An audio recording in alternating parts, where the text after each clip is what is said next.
From Canada, Citizens Forum, where we look at the important issues of the day through a lens of democracy and media and try to figure out, how do we build a better country for ourselves?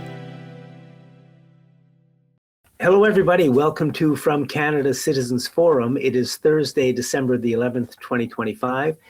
We're going to be talking about a very important issue, namely proportional voting, a different voting system for British Columbia, which is the province we're in, and Canada as well. It's a voting system that I think is important because it's more democratic, I think, in fact, I'm quite sure, than the system we now have. And when I say it's more democratic, I mean it gives people a little more power, and it takes a little bit of power away from the elites who I think run our country. And we've seen the benefits of proportional voting in many of the Northern European countries where they have better health standards, better safety standards, better working standards, and I think a better way of life in many ways. So my guest in this segment is Sheila Levey. We met at a Green Party meeting quite recently. The Green Party is, I think, pushing proportional voting, and I think all the parties, if they were more democratic, would be pushing it. So Sheila, maybe you can say a few words about yourself, and then we'll get started. Oh, wow. Oh, sorry, Sheila Butterworth Levey. I missed your other name. Yeah, Butterworth comes from a small place near Manchester, which is where I was born, Manchester, England. I was raised there, trained as a teacher, went to work in Tanganyika, as it was then called, in East Africa, now called Tanzania. I met my husband there. Our first child was born there. We then moved to Jamaica, second daughter, and then Vancouver, a third daughter, and finally Victoria, when we got a son, who I wasn't expecting. I'm a retired teacher. I do a lot of volunteer work because I'm a grandmother and I'm very concerned about the future. We're in very difficult times, far worse than World War II, I think, much more dangerous than that. And so I do what I can in the time that I've got left. And I'm very concerned about our current voting system because it's unfair, it's not democratic, and it's outdated. And for that reason, I've got a group of people together and we're going around canvassing with a petition. And the petition is really the excuse so we can knock on their door and get them talking about proportional representation, because I don't think too many people understand it. And they don't really understand that we need to change the voting system. They're just disgusted with it, but they don't know what is available. And it's no good asking them to come to meetings. So we're going to the doorstep. And I'm trying to get all my friends and contacts and Green Party people and NDP people and Conservative people too across Canada to take the petition out and use it as an excuse to talk to people and educate them on electoral reform. So that's where I'm at really at the moment.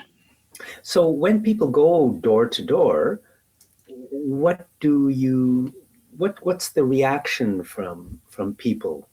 Well, people like to talk, and if you can make a contact, there's usually something you can contact. Someone's got a lovely shrub or a dog at the door or something. And once you've made a contact with people, they're usually very happy to talk. Even canvassing for Elizabeth May, I must have gone to thousands of doors and I've only had 2 slammed in my face. So that isn't bad going. And most people do like to talk. And if you can start asking them what they think about the electoral system, do they vote and all the rest of it, and you get going, and then you can talk about it. And that, I think, just to be able to talk to people and listen to them the listening is really important too. So, do people have an understanding? I mean, in my whole life, I had no understanding. The last thing I think anybody would ever think about is that a voting system could be of fundamental importance. And yet it is. Yeah. But it's something we still never talk about, I think, because the people who own the media, who have all the power in Canada, the last thing they want is more democracy. So they make sure their media never talks about it. And that's why Canadians have so little idea of what's at stake here, I think. I think it depends on the media, though, Jack. What about IE? What about the wonderful Canada National Observer? I only mean the corporate media when I say that. I should say the corporate media. Yeah. The media that that is privately owned. Sorry. Yeah. So,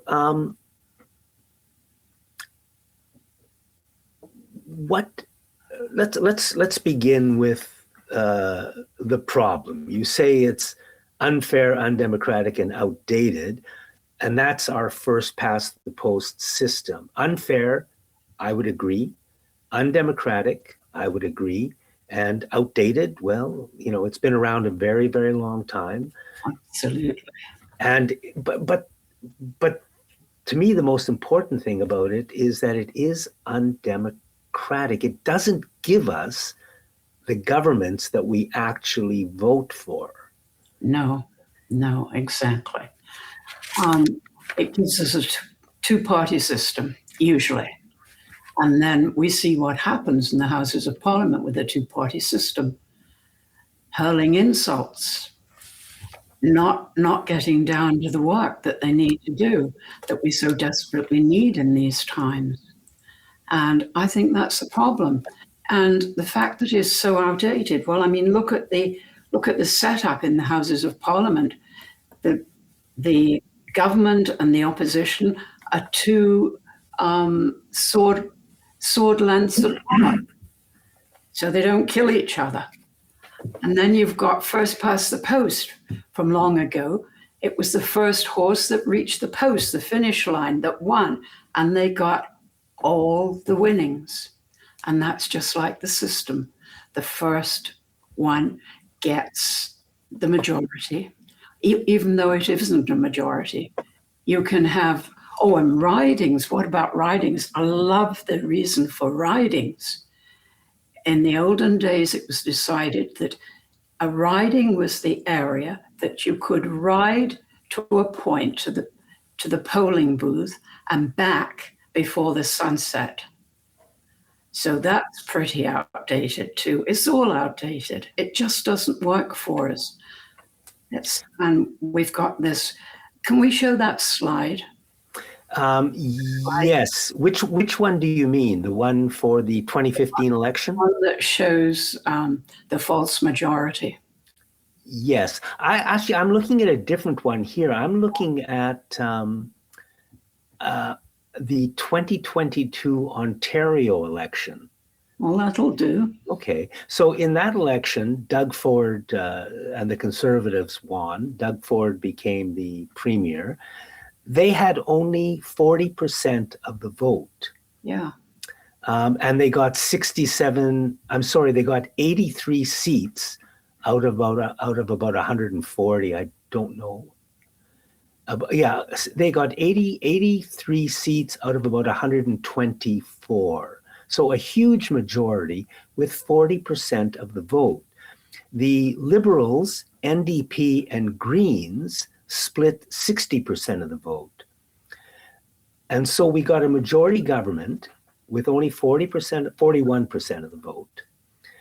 If we had a proportional voting system, what we would have ended up with in Ontario would be a coalition government that would be NDP, Liberal, and Green. And they would have 59% of the vote, a governing amount. But because of our first past the post system, which always gives extra seats, virtually always gives a lot of extra seats to the party that wins the most votes, but not 50% of the votes. So with in the case of Ontario, Doug Ford got 41% of the votes and about 65% of the seats and a large majority. But what people really wanted was a Liberal NDP Green coalition government. And that's what they voted for, but they didn't get it. And isn't that a pity? Because if they'd had those smaller parties in government, they would have had to cooperate with each other. They would have formed a coalition. They would have come to consensus. They would have shared their ideas. They would have been respectful, and things would have got done. Things that the electorate wanted to be done. The electorate, when you say 40% form the government, what about the other 60%? Their political views were not represented. They weren't represented at all. And that's one of the worst parts of first past the post, that people vote and they have no representation. My grandson lives in Toronto, and he said to me recently, his riding, well, Electoral District Association, he was talking federally, his EDA, was a very safe area. It was always the same party that won. So what was the point of him voting? And he has a good point there. Now, he did vote because his family, it's their tradition, they vote. And that's usually the case. If young people start to vote early, then they continue throughout their life, the research shows. And that's one of the reasons for lowering the voting age to 16 or 17, because those students would be in school and the schools could encourage them to vote, and then their vote is for life. But we're heading for a very undemocratic situation, and this is very worrying, because the majority of people who vote are older people, and the young people aren't voting. They don't see any point in it, and they're not used to it. So what happens in the future as those older people die off? Who's going to vote? And democracy needs people voting. So that is a really serious problem. And that's why I'm all in favor of proportional representation, because it encourages people to vote. Yeah, 343. I want to just talk a little bit about one proportional system. There are many different kinds of proportional systems. I want to talk about one that's called MMP. It's the system used in Germany. And I'm familiar with it because a friend of mine has been to Germany a few times and really fell in love with that voting system and how well it seems to work. So with MMP, what happens is you still have a member of parliament. Let's say let's say we're having a federal election, you would still vote directly for your own member of parliament. So all of us would still have a member of parliament, but you would also vote for the party you support. So you'd walk into the voting booth, and instead of putting one X when you vote, you would now put two, one for the person you want to vote for and one for the party you want to vote for. So it takes 10 seconds instead of 5 seconds, and then you'd leave. But what you would end up with is your own directly elected member of parliament. But what we would also get is a parliament that very exactly reflected the percentage of votes that the party gets. So if a party got 15% of the votes, they would get 15% of the seats. Here in Canada now, if you get 15% of the vote, you will get virtually no seats. Right? That's just the way it works. And it also allows small parties to start up. I'll say this, in Germany, the Greens don't really get as many votes as the Green Party provincially does here in BC. But the provincial Green Party here in BC is powerless But the Green Party in Germany, which got fewer votes than the Green Party in BC, has been an important part of the German government with seats in the cabinet and really having an impact on Germany because they have a proportional voting system. Mm-hmm. And what the proportional voting system means is that people were starting to vote green because they wanted to protect the environment. They could see what was happening. And so what happened was the other parties had to start to take on green policies, because if they didn't, more and more votes would move to the Greens, and they didn't want that. So they took on the green policies in order to stop the Greens from, right? And Germany, speaking specifically, really moved in some positive directions for quite a few years. Here in Canada, in the last election, the NDP only won 7 seats. And that's because everybody had to vote strategically. A lot of people voted Liberal because they were so afraid of the Conservatives getting in. Right. So they had to push aside the NDP, who they wanted to vote for, and they had to vote Liberal. In a proportional system, you vote for who you want to vote for, and that party gets seats. And really, I think it's allowed many of the European countries, they don't have homelessness, they have better working conditions, they have better safety standards, better health standards for the chemicals and poisons they allow into their society, because the governments more reflect what people actually want. So it is a better voting system, I think. Absolutely. I have a daughter who's married to a Finn. They live in Helsinki. And she just raves about the social situation there. And I'm reading a book by an ex-president of Finland who became president when she was 34, Sanna Marin. She's written a book called Leading with Hope. And she describes how their coalition of 5 different parties works together. Or there were 5 different parties when she was the leader. I don't know what they're on now, but they all worked together and came up with some wonderful solutions. And everybody there seems to have a very good life, safe life.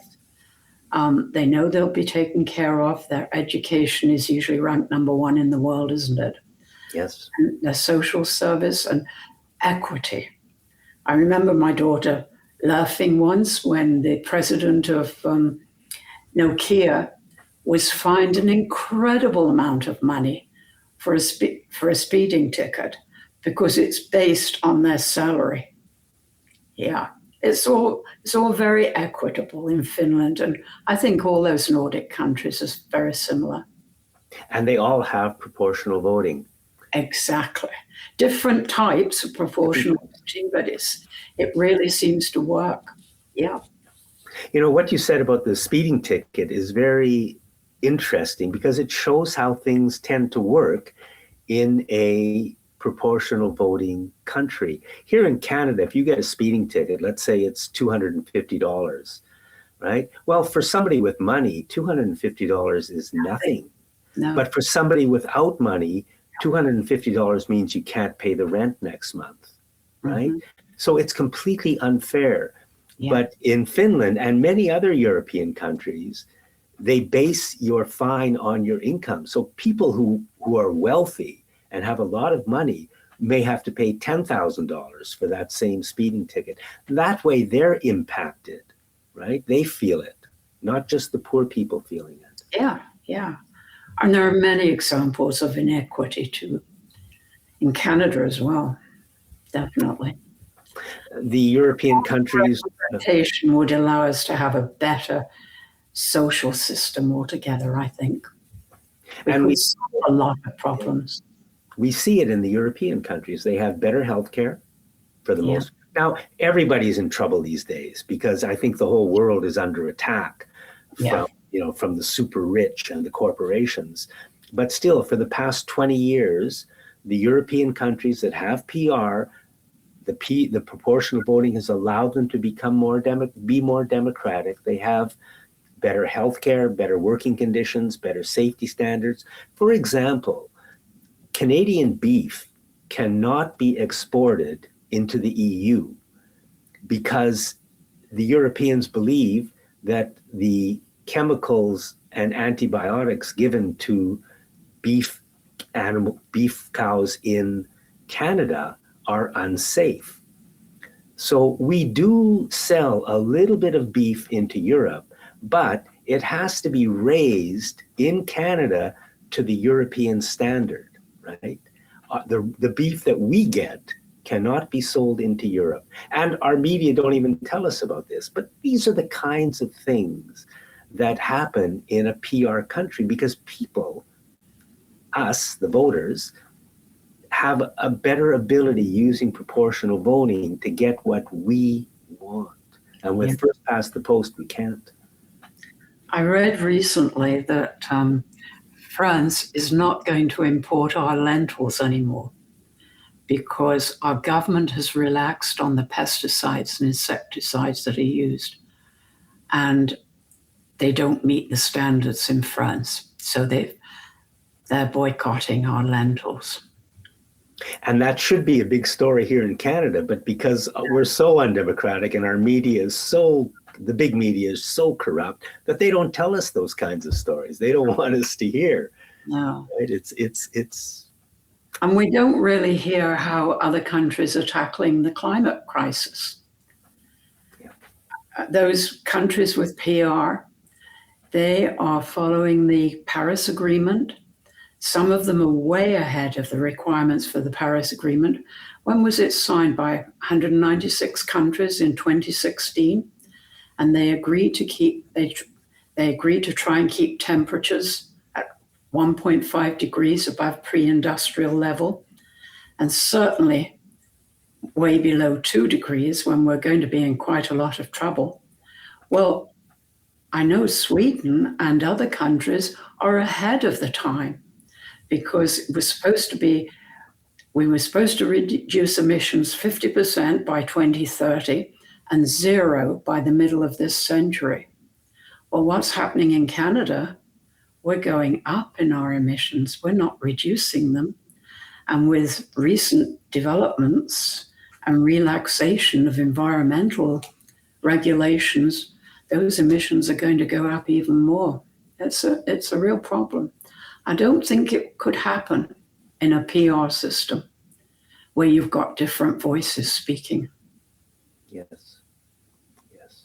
And yesterday we had a rainfall in BC that not only broke records in many places, but absolutely shattered them. And this is an indication of the climate change that is coming and is now probably irreversible. There were towns and cities in BC where the old rainfall record for the day was perhaps 60 millimeters, and the new record is 100 millimeters. I mean, to break a record by that amount is literally unheard of. And for a while, Vancouver was cut off from the rest of Canada because every highway leading out of Vancouver into Alberta was shut down because of mudslides, flooding, and etc., which is, and that's just an indication of what's to come. But I agree with Sheila. If we had a proportional voting system, Canada would be doing a lot better on the climate change issue and on employment issues and unemployment issues, healthcare, and everything else, the cost of living. Yeah. And our food, it's really tragic for many people now. They can't afford to buy healthy food. And one of the reasons for the food costs is climate change. But why don't people recognize that? Why aren't they more concerned? Outside my window here, I've got a rhododendron in full bloom. It's not supposed to bloom until next May. The little chorus frogs haven't gone into the pond, hibernate in the mud at the bottom of the pond nearby yet. We don't notice too much in Victoria. We haven't had flooding here. We haven't had a fire or anything like that. But if you look at it carefully, and I'm sure gardeners see it, we can see the changes. It's nothing like the global south, and they've contributed less than anybody to the total emissions. Another thing that's unfair too. Yeah. So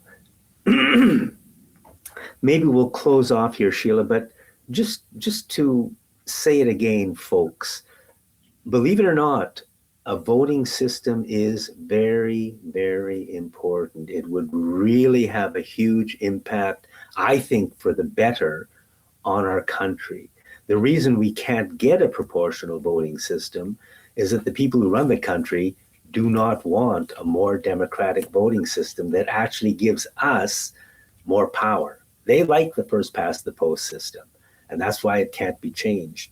But people like Sheila keep working and trying and doing their best at the grassroots level to make it happen. Don't say never.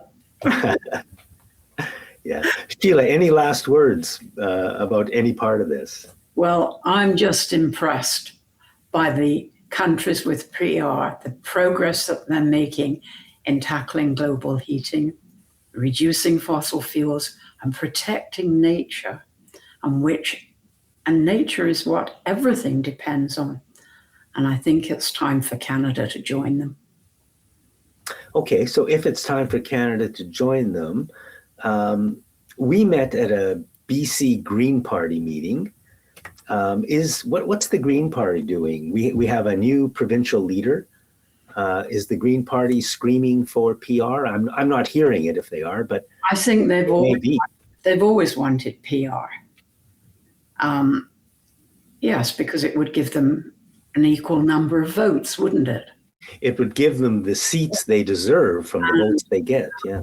The green message, the 6 green principles that are used globally by all the green parties around the world, they need to be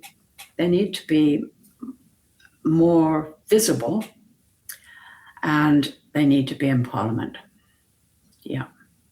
I think the Green votes, there's Elizabeth May, just one person at the moment, and she was 2 until the strategic, they were 2 until the strategic voting. She works like crazy. She works with people, Green parties around the world, but one person, it's amazing what she does, but one person is not enough. We need more. And to be an official party, you need 12 MPs. Yeah. And we're never going to get with proportional representation. With proportional representation, the Greens would have 20 or 30 seats. I'm sorry, I meant we're never going to get it with first past the post.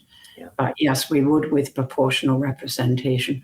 And you know, some of the extremist parties might get a vote too. And that's one of the criticisms of proportional representation, that you could get a weirdo party there. But they wouldn't have much power, would they, as just one? And my feeling is they represent people. Exactly. And everybody needs a voice, whatever that voice is. Yeah. We all deserve a voice. Yeah. Here in British Columbia, we have 2 major parties, the NDP and the Conservatives right now. And I think if we had proportional voting, both those parties would split in 2. There would be the current corporate NDP like we have, and there would also be a social democratic NDP. And there'd be a fiscally conservative party and a socially conservative party. And they'd all get votes. But with our current voting system, the parties cannot split, because if they did, they'd be destroyed. They'd get nothing. So they have to stick together. And even though even though it doesn't work, so there are a lot of positives that can come out of PR. We should at least try it once. Try it for 1 voting cycle. New Zealand did. Don't like it, get rid of it. Yeah, New Zealand did that. And they promised a referendum after people got used to it. And they had the referendum and people voted to keep it almost unanimously. Yeah. But you make a good point that those parties would split up. And I think that all parties have something positive to offer. They've all got some good points, so why not share them? Yeah. Sheila Levey, thank you very, very much for doing this. You're welcome. Sheila, It's been fun talking to you. yeah, same here. Same here. And thanks everybody for watching this segment of From Canada Citizens Forum.